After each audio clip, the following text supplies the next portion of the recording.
us following this very, very short commercial break.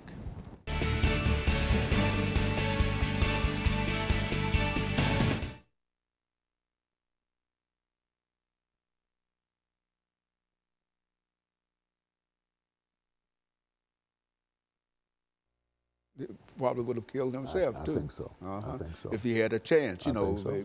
Later on, you Yes. know. I mean, how can you kill 17 folks and live? Yes. You know, really. I mean, if you have a chance to sort of get out of that, that's a terrible thing. I mean, it's okay, but we're ready, yeah. Okay. Yeah, because I know when you talk about despair and all those, I mean, it adds a different dimension, a psychological thing in terms of what we're talking about, and I really appreciate that, to talk about some of the things.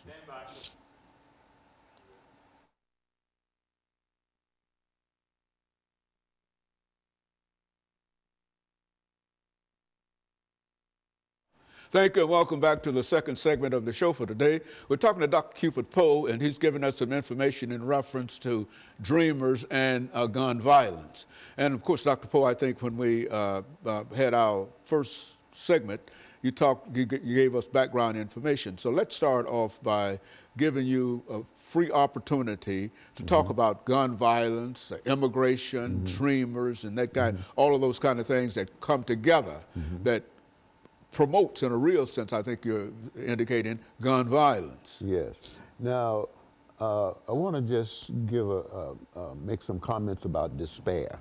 Now, despair is a condition that probably affects more the subconscious than the conscious, even though there are manifestations in the conscious mind of a person who's in a condition of despair.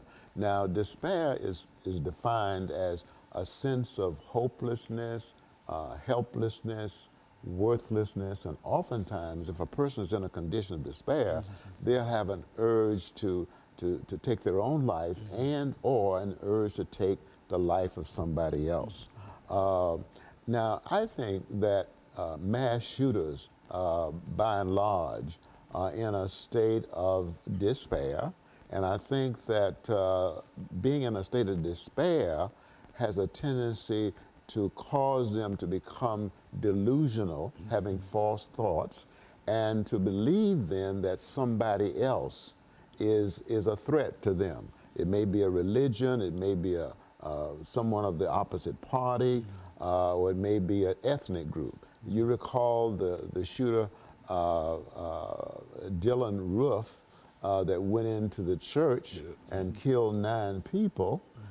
His delusion was that he felt that Afro-Americans were taking over the country, and therefore his effort was to kill in order to prevent that from happening.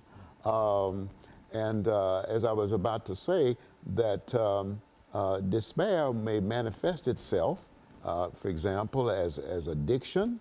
It may manifest itself as violent fantasies. I recall that Nicholas Cruz bragged about having guns, bragged about shooting up the school, bragged about killing animals, and the couple that took him in knew he had an AR-15, but they also believed that he wasn't a violent kind of person. So I believe that Cruz eventually would have committed suicide.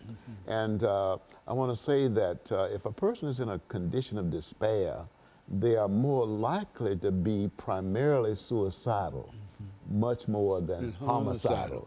Except when the delusion kicked in, that they feel threatened, then they are likely to become homicidal. To eliminate the threat that they feel. To eliminate the threat. To eliminate the threat. That makes sense. By the way, psychosis is one manifestation of despair. People who are psychotic oftentimes hear voices. They feel threatened by those voices, or they may also see things, and they also will manifest bizarre or unusual behavior. So there are many manifestations of despair. Now, one other manifestation is rage and bitterness.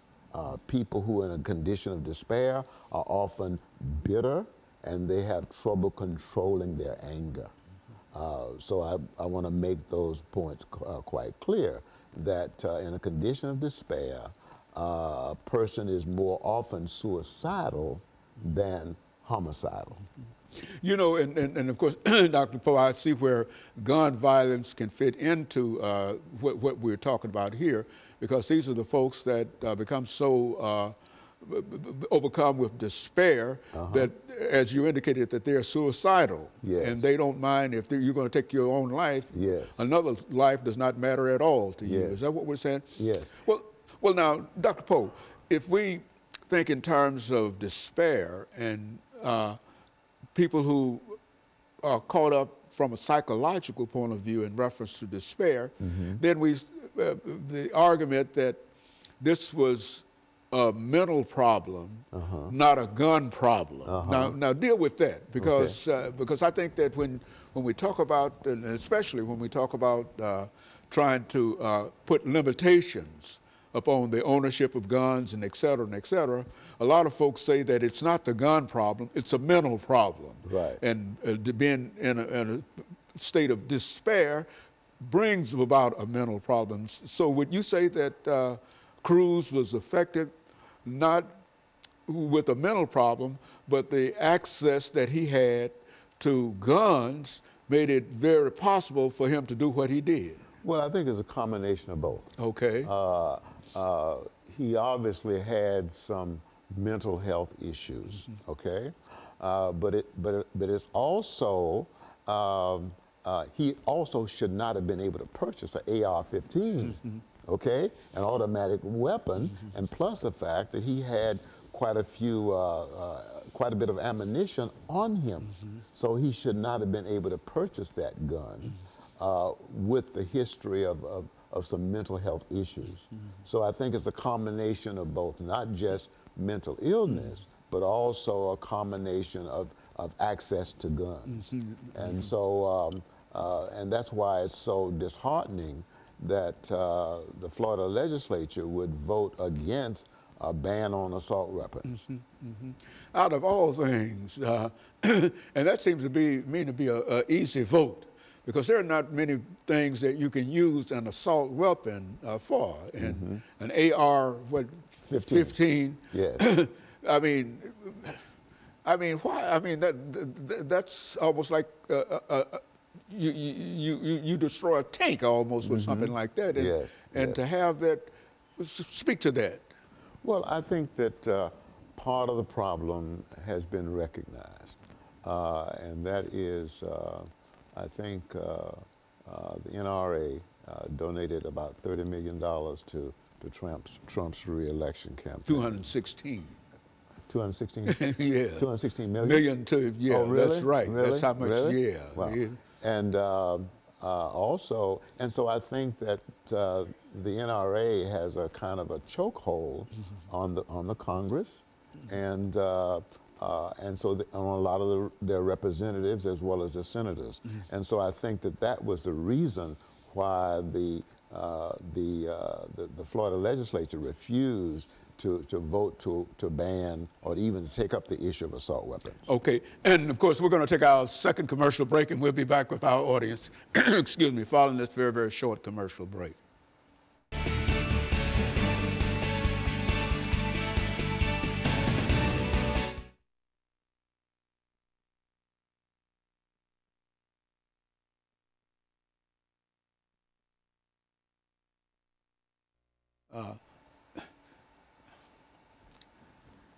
All those children went out to Florida, and the state. See, the thing about it is that children have parents, and if you've got all these young people that are involved with concern, the young people influence their parents. True. And so, in a real sense, I think that this is a movement that might be able to undermine some of those individuals that are in Congress, because if they are 15, 16 years old, they can't vote. But if they are interested and they raise enough sand around the house and et cetera, it becomes a part of what the parent. Amen. You see, and the parents can vote. Yes. You see, and I think that this is happening in some of the cities, that, some of the elections that we're having here.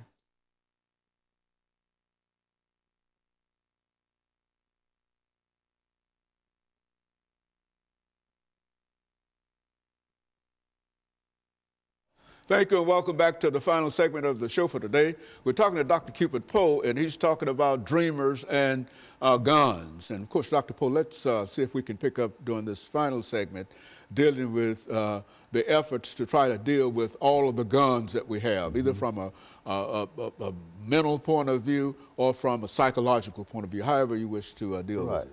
Now, I understand that there were about 42,000 suicides in 2016. But usually the suicide rate is lower than the homicide rate. And so I believe that there's a relationship between despair and gun violence. So there are a whole lot of people who are victimized as a result of homicide as well as suicide, because oftentimes people who kill themselves leave a legacy of self-blame on the surviving family members. Oftentimes the family members ask the question, I wonder if I could have avoided it. I wonder if I could have prevented it. So of course now that is also true of homicides. The incidence of gun violence, gun-related violence, is very, very high in our society. And so we need to do something about guns. We need to make people who have a history of mental illness not able to purchase guns. We need to enact legislation which will make people who have a criminal background not able to purchase guns, because the violence that's committed in this country, both on the suicide level as well as on the homicide level, is just staggering.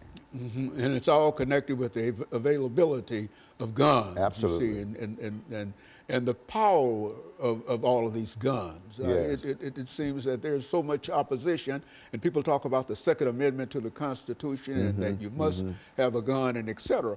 But I don't think this, well, you know, I've got some views in reference to the Second Amendment, but I don't think the Second Amendment would allow you to take a gun to a college classroom, you know, after having been in a college classroom yourself. You know how threatening it would be to be able to teach a group of students, and knowing that any one of the 30 or 35 that you might have might be armed. You see, but I think that, as a matter of fact, I think Tennessee is talking about the personal carry arm.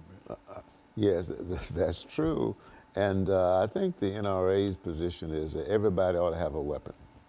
Okay, unfortunately, that's their position. I want to say a word about dreamers.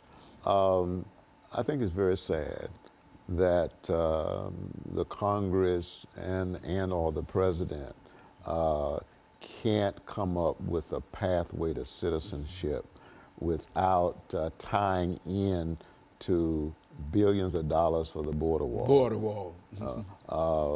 I also think that, I also am informed that they want to end the chain migration thing.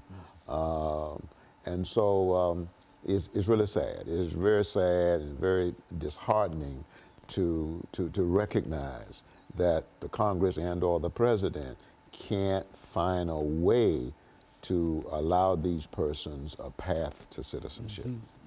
Especially that chain migration Yes. idea that you're talking about. I think this is the idea that will allow a person who's here to reach back to another country and bring one of his or her family members there. Absolutely. And that's the way immigration has worked all along. I mean, we put a name to it now, call it chain migration and relationship migration and et cetera. But that was a standard way that immigration was carried out. A person who will leave a country, arrive in the United States of America, establishes himself or herself, can now look back over and bring and from the very early beginning of immigration to the United States of America, it has been that system. And now we want to change that? Yes. These people were brought over as children, in many cases, due to no fault of their own, brought over by their parents who were undocumented. And so to send them back to their country of origin, most of them have no relationship at all to the country of origin. It's just cruel. Well, it's just cruel. Yeah, well, now, I would think in terms of African Americans in this country. You know, we became citizens after the 13th and the 14th Amendment gave us citizenship. But now, how would it be to any of us to think now that somebody would come and say, well, you know, you're in the United States of America, but we're going to send you back to your country. If everybody went back to his or her country, then the only people that would be around here would be people who are native to the United States of America. And so I think that that's a very, very important consideration that we have to understand where people came from. We all came from somewhere. That's true. And we're here now, and now we want to build the wall to keep people out, drop the ability for them to bring their relatives, and then who are we going to bring here to this country? True. Well, it seems as if maybe Trump would like to allow people from Norway to come in, okay?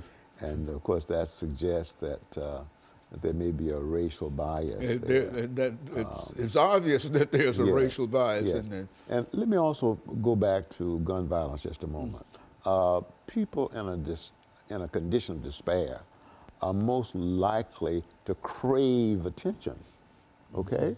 And I think that Nicholas Cruz did in fact say things and do things to crave attention. As a matter of fact, I'm convinced that he would eventually commit suicide because when a girl broke up with him that he was seeing, he started cutting himself, okay? And oftentimes we see that in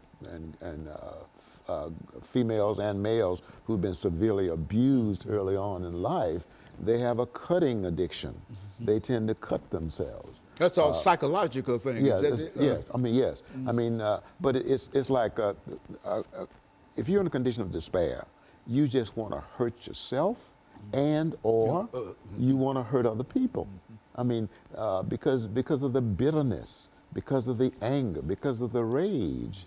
So I think he would have eventually taken himself out. He would have eventually committed suicide if he wasn't arrested. And so in a real sense, we have a real problem in this country, Dr. Poe, in terms of trying to, and this is the problem of recent origin, too, because this immigration has never been a real problem in terms of the United States of America, and now it's something where people are trying to send people out and raise fences and not allow people to bring their relatives, close relatives. These were very, very close relatives, mothers, fathers, and sisters and brothers, and et cetera. And so I think that it's that kind of idea that is very, very, it's not America. It's not America, because America has been open, and each group that comes here has a place here. And so, well, yeah, anyway, we've got about a minute and a half left, Dr. Poe, but I just want to thank you for bringing that information, and I think it gave me a better understanding in terms of the health aspects of gun violence. You see that if somehow we can deal with the problems of health, but even with whatever problems of health we deal with, we're going to still have 5 or 6 guns for every person in the world. So we got to do something about guns. Absolutely. And I think that despair makes people more prone to be violent towards themselves and or violent towards others. But people who are in despair are much more likely to be suicidal. They're much more likely to harm themselves than someone else. Very good. And of course, Dr. Poe, let me thank you for bringing that excellent information, and to apologize for not being able to get in touch with you over the last several months. You see, because I think that you bring a very, very important understanding to some of the issues that we have to deal with, and I want to thank you for that. And let me encourage our audience to tune in again next week for another informative edition of Comments. Thank you, and